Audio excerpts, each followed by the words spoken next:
Everyone, welcome to our workout of the week with SCHS. I'm Michaela, and for this week, we're not actually doing a workout. It's a little bit of a lie of a name. I wanted to kind of finish off March's National Nutrition Month, and I wanted to finish it off with just a quick video about sports drinks. I did a repost of an energy bar video a couple weeks ago, and this will kind of be like the sister video to that one. It'll be kind of cover the same sort of material. Because sports drinks are pretty popular. I see people drinking them all the time. They're pretty popular in the youth sports. You always have the kids. They always want their Gatorade, Powerade, whatever it may be. So they taste good. They promise to replenish our electrolytes. They improve performance, all these great benefits. So sometimes I think there's like a misconception that means they're healthy for you too, right? Because they do all this good stuff for us. So they must be okay. They must be okay to drink. Not as bad as soda, at least, right? The truth is, it's not quite like that. So sports drinks are very specifically developed to replace fluid, carbohydrate, electrolytes, and those sorts of things for athletes and people who are exercising at very intense levels for prolonged periods of time. Okay, so they're not meant to be drunk at your desk at work on your lunch break for things like that. So they have a place and activity regimen if you are very active, if you're doing like endurance running, endurance biking, if you do have youth in sports and they're playing football games that may last 2-3 hours at a time, then it's okay.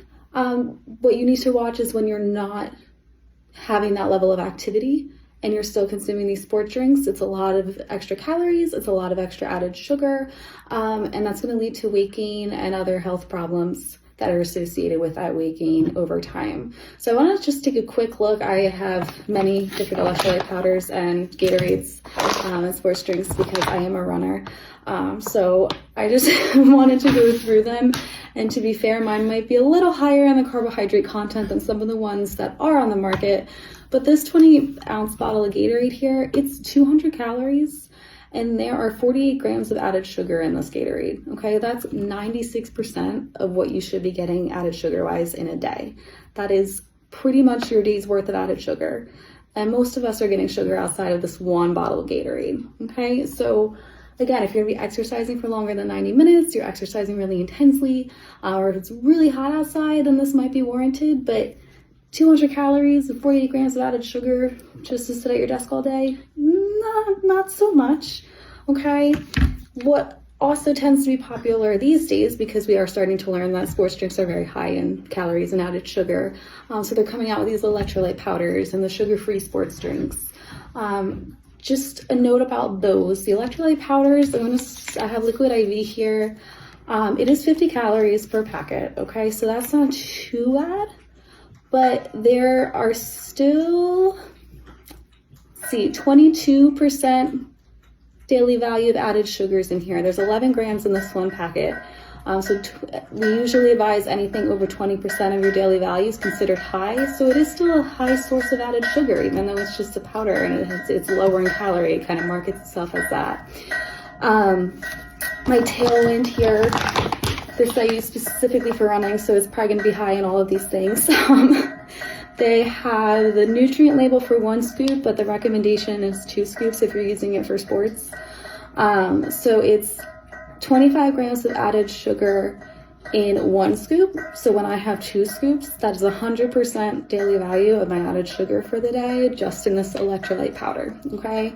Calorie-wise, it's also 100 calories per scoop. So it may be a powder, but it's pretty much the equivalent of this Gatorade, right? The only benefit to this is it doesn't have all the dyes and everything in it, because it's just a powder and it doesn't turn the liquid any fun colors. So that is the thing with the sugar-free sports drinks and the electrolyte powders. Even if they are lower in that sugar, even if they are lower in calorie, they're still going to have a lot of those artificial sweeteners. They're going to have the dyes and the colors. These sports drinks taste really good. They look really colorful, right? Those aren't natural ingredients, okay? So we don't necessarily want to be putting those things in our body. This Liquid IV packet turns my drink a real bright pink color or bright blue. I don't know. One of those colors, it's really bright and it's really obnoxious and it's not natural. So we want to try to get more natural food sources, food and drink sources.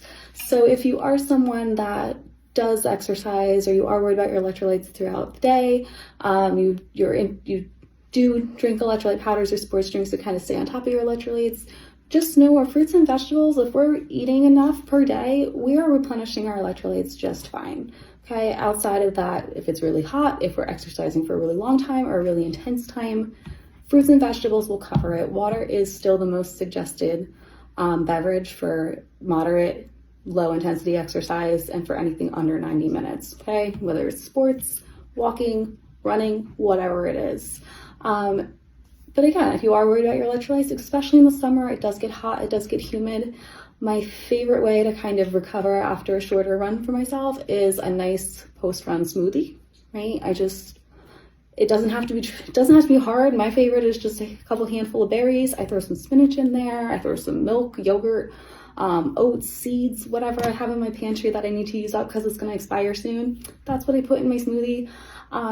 And that's a great way to replenish my fluids, my carbs, my protein, and my electrolytes all in a natural, nutrient-dense sort of way. So instead of relying on these powders and these sports drinks, really, again, going to those natural food sources.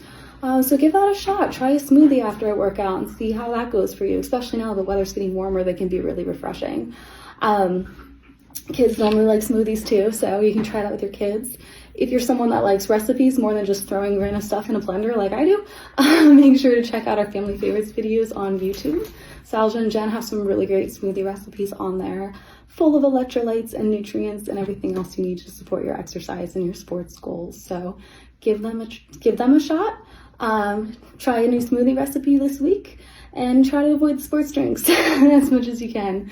I will see you next Monday for an actual workout. Bye.